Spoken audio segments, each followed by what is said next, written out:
ফেলে দেওয়া টুকরা কাপড় দিয়ে গয়না বানানোর সিরিজের পার্ট 2 তেও আমি আরেকটা চুড়ি তৈরি করে দেখাবো। ১ম এ আমি এক কালার কাপড় দিয়ে চুড়ির বেসটা তৈরি করে নিলাম।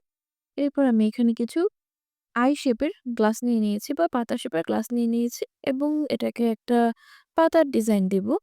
আমি এখানে ৫ টা গ্লাস দিয়ে একটা পাতার শেপ করেছি।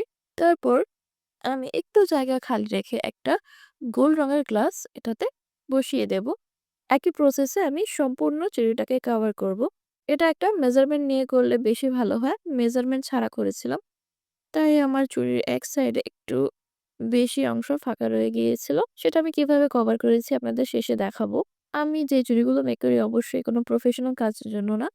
যারা প্রফেশনালি কাজ করবেন তারা অবশ্যই সবকিছু মেজারমেন্ট করে মেইনটেইন করে তারপরেই কাজগুলো করবেন। আমি সবশেষে খালি জায়গাগুলোতে কিছু কুন্দন এড করেছি এবং শেষে যে বাড়তি জায়গাটা ছিল সেখানে ১ টার পরিবর্তে ৩ টা কুন্দন এড করেছি।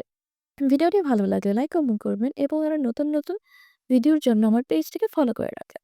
ভালো থাকবেন সবাই। আল্লাহ হাফেজ।